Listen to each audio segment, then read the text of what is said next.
मुख्य म्हणजे काय झालंय की लोकमान्य टिळकांनी जो उत्सव चालू केला ज्या कारणासाठी, ते कारणच आज नष्ट झाले असं वाटतंय।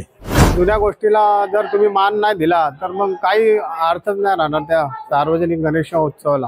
यामध्ये आता असं झालंय की तू मोठा का मी मोठा, हे कुणीच मोठा नाहीये।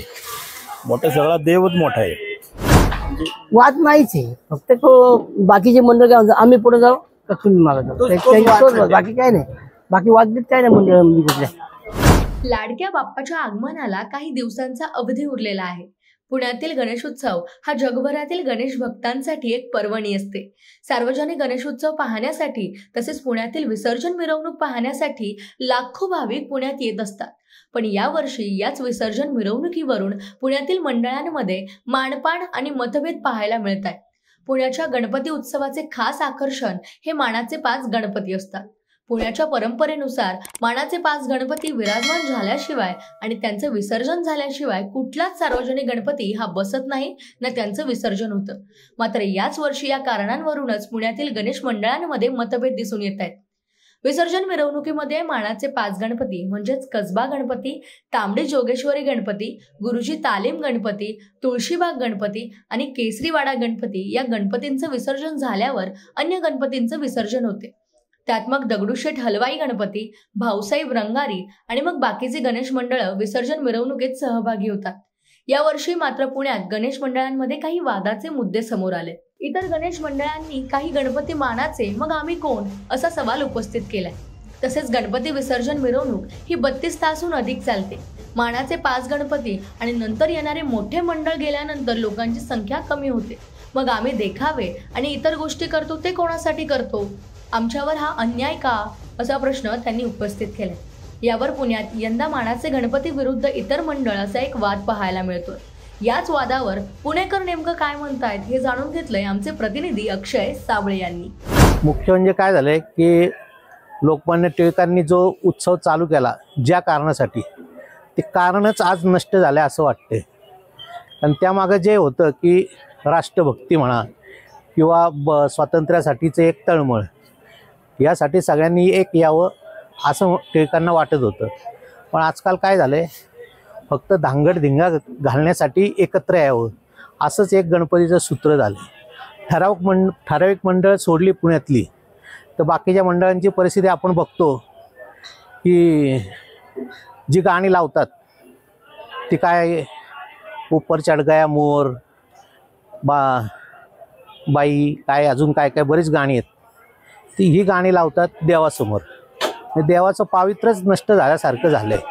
आणि त्यात परत आता ह्यावर्षी जो वाद म्हणताय तुम्ही की लाईनीवरून जो होतोय, तर मानाच्या गणपतींनी सुद्धा थोडंसं सामंजस्याने घेऊन सकाळी लवकर चालू केलं, जे 12 वाजता करतात तेच जर त्यांनी 9 वाजता चालू केलं तर मागच्या मंडळांना सुद्धा थोडा वेळ मिळेल। आणि जी मोठी मंडळं आहेत त्यांनी जे 10 पथकं लावून मिरवणुका काढतात त्याच्याऐवजी 1 किंवा 2, ठीक आहे, त्यांना अर्ध्या तासानं तुम्ही पथकं बदला, पण ज्यावेळेस वाजवतात त्यावेळेस 2 पथकांनीच वाजू द्या। असं जरी केलं तरी बऱ्यापैकी आपला महोत्सव चांगल्या प्रकारे मिरवणूक हे होईल, व्यवस्थित वेळेवरती पूर्ण होईल। नाही, पण मानाचे जे 5 गणपती आहेत पूर्वीपासून ही प्रथा चालू, आता आपल्या गणपतीचा उत्सव चालू होऊन जवळजवळ 120-130 वर्ष होऊन गेली असतील। लोकमान्य टिळकांनी जो चालू केला ते चांगल्या कामासाठी, विधायक कामासाठी चालू केलं तर की लोकांनी एकत्र यावं आणि चर्चा, सत्र, बैठका बोलवाव्या आणि समाजामध्ये कसं काय जागृती निर्माण होईल इंग्रजांविरुद्ध किंवा स्वातंत्र्याबद्दल, यासाठी सगळ्यांनी एकत्र येण्यासाठी ते व्यासपीठ निर्माण केलं होतं। आणि जे पूर्वीची 5 मंडळं जी जुनी आहेत त्यांना तर मान दिलाच पाहिजे, त्याशिवाय सांस्कृतिक जे ठेवण ठेवताच येणार नाही। आणि पूर्वी कसं होतं की ही 5 मंडळं आणि शेवटची जी 3 मंडळं असायची विसर्जन मिरवणुकीचे शेवट म्हणजे भाऊ रंगारी, अखिल मंडळ मंडळ आणि श्रीमंत दगडूशेठ हलवाई गणपती, असे 3 मंडळांना ह्या विसर्जन मिरवणुकीचा शेवटचा मान होता। तरी एकूण 8 मंडळं ही आपली मानाची गणपतीची 8 मंडळं, खरी 8 मंडळ आहेत। म्हणजे पूर्वीपासून चालू आलेली ही प्रथा आहे आणि ती प्रथा पाळली पाहिजे। पण आता काय आलं की लोकसंख्या आणि मंडळांची संख्या खूप वाढल्यामुळं हे जी मंडळ आहेत शेवटचे 3 जे भाऊ रंगारी, मंडई आणि दगडूशेठ, यांना मध्येच मिरवणुकीच्या मध्ये सामील होऊन ते मिरवणूक पूर्ण करावी लागते. पण पूर्वी कसं होतं की सगळी मंडळं गेल्यानंतर हे शेवट जायची ही तिन्ही मंडळं आणि मिरवणुकीची सांगता व्हायची. पण माझं असं म्हणणं आहे की वाद घालत बसण्यापेक्षा जो ज्या मंडळांचं इतक्या वर्षाचं त्यांनी उत्सव जागृत ठेवला आणि उत्सव साजरे केले त्या मंडळामुळं आज पुण्याची आहे गणपती ओळखला जातो. गणपती उत्सव हा खरं म्हणजे हा मेन जी मंडळ आहेत त्यांनी जे हे नुसते देखावे नाही तर त्यांनी अनेक विधायक कामं पण केलेली आणि ते अजूनही करत असतात.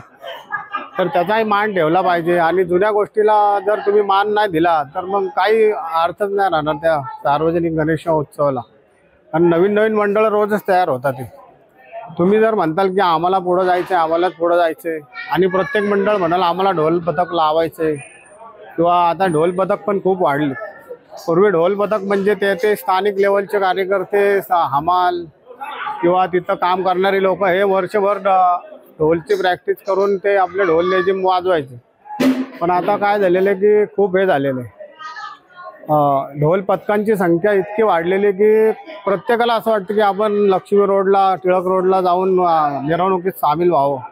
असं जर केलं तर 2-3 दिवस पुरणार नाहीत मिरवणुकीला. उत्सव जो आहे तो व्यवस्थितपणे साजरा व्हायला पाहिजे. त्याला वेगळं वळण नाही यायला पाहिजे. काय टिळकांनी लोकमान्य टिळकांनी जे चालू केले आहे ते समाज एकत्र यावा, सर्व समाज एकत्र यावा म्हणून ते केलेले आहे. ह्यामध्ये आता असं झालंय की तू मोठा का मी मोठा, हे कुणीच मोठा नाहीये. मोठा सगळा देवच मोठा आहे. तुमचं आमचं काहीच नाहीये. हे ज्याने त्याने आपापलं समजून घ्यावं. बाकी काय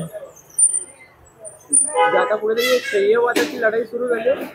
श्रेयवादाची भक्ती कमी आणि शक्ती प्रदर्शन जास्त झालं असं वाटतंय. मग याच्यामध्ये मग आता सध्याचे काही डीजे वगैरे आलेली आहे, डीजेचं वादळ किंवा मग चित्रविचित्र गाणी वाजवली जातात आणि त्यासमोर तरुणाई फिरतचे. काय ज्याचा प्रश्न आहे शेवटी की कुणाला आपण हे म्हणू शकत नाही की बाबा हे करू नको किंवा ते करू नको. हा लोकशाही आहे. लोकशाहीला कुणी काय करावं हा ज्याचा प्रश्न आहे. महात्मा फुले मंडईतला शारदा गणपती आमचा संध्याकाळी विसर्जनाला जात होता. आता त्या वादविवादामुळं आमच्या सगळ्या लोकांनी ठरवलं असं की बाबा आता सकाळी विसर्जनाला न्यावं. नेण्याची आम्ही हे केलेलं आहे नाही का. सगळ्या मिळून आम्ही सकाळी विसर्जनाची तयारी केलेली आहे. आणि आता हे सगळ्यांनी तयारी केली तर आमचा गणपती लवकर पुरणार की त्याच्यामुळं कोणाची भांडण नको, कोणाची कटकट नको. त्याच्यामुळे आम्ही सकाळी विसर्जन करणार आहे. हा आमचा असं सगळ्यांचा निर्णय झाला आहे. त्याच्या आधी किती वेळ लागायचा? आता ह्याच्या आधी म्हणजे आमचं सकाळी आमचा गणपती 7ला निघायचा. 7 वाजता निघाला की आमचं इथं गणपती मंडई चौकीपर्यंत 9 वाजेपर्यंत येतो. त्याच्यानंतर त्याच्या पुढं बाबूगीन चौकाचा बाहेर निघतो. बाहेर निघाला की मग ते आमच्या पुढे जातात. आमच्या पुढे गेले की मग तो पुढे जातो निघून. त्याच्यानंतर दगडूशेठचा येतो. त्यानंतर मग आमचं जातो. एक दिवस लागायचा का 2 दिवस? दुसऱ्या दिवशी सकाळी बोलायचं. हा दगडूशेठच्या पुढे आमचं असायचं. त्यानंतर दगडूशेठला निघायचं. तुम्हाला असं वाटतं का मानाच्या गणपतींमुळे विसर्जनच उशीर होतो? नाही मानाच्या गणपतीमुळे होत नाही. बाकीच्या मंडळांमुळं, कारण मी पुढे जाऊ का तू पुढे जाऊ त्याच्यामुळं बाकीच्या मंडळ मग ते लाईनीला आमच्या म्हणजे शारदा गणपती आणि दगडूशेठ लागला लाईनीला की मग आमचे पथक मोठे असतात. तो पण पथक कमी करावं यंदा, एकच पथक ठेवावं, जास्त पथक नाही. पथक आमची दरवर्षी मोठेच असतात. आम्हाला तेवढे पथक लागतात कारण की आमचा लाइटिंगचा नसतो ना. आमच्या फायदा असतो जास्त. ह्यावेळेस लोकांनी वाद टाळावे असं तुमचं मत? म्हणजे वाद नाहीच आहे. फक्त बाकीचे मंडळ काय म्हणतात आम्ही पुढे जाऊ का तुम्ही मागे जाऊ. बाकी काय नाही. बाकी वाद काय नाही मंडळ. गणेशोत्सवाचं स्वरूप बदलतंय दिवसेंदिवस. त्यावर जे आवाजाची स्पर्धा असते, मोठमोठ्याने डीजे लावले जातात. आता ते कसे आहे, ते लाइटिंगचे गणपती आहेत ते मोठे मोठे डीजे लावतात. कारण की आम्ही डीजे वर घ्यायला पाहिजे. आमचं सगळं जे ढोल डीजे ताशेवर हेच असतं आमचं. आमचे काय लाइटिंग वर काय नाही. सार्वजनिक गणेशोत्सवाची सुरुवात ही लोकमान्य टिळकांनी केली. समाजात एकजूट निर्माण व्हावी, स्पृश्य अस्पृश्य हा भेद कमी व्हावा, इंग्रजांविरुद्ध लढण्याकरता सर्वांनी एकत्र यावं हा त्या मागचा उद्देश होता. पण हा उद्देश साध्य झाल्यानंतर सार्वजनिक गणेशोत्सवाचे स्वरूप बदलल्याचं आपल्याला पाहायला मिळतंय. परंतु आता याच बदलत्या स्वरूपामुळे काही वाद निर्माण होत आहे.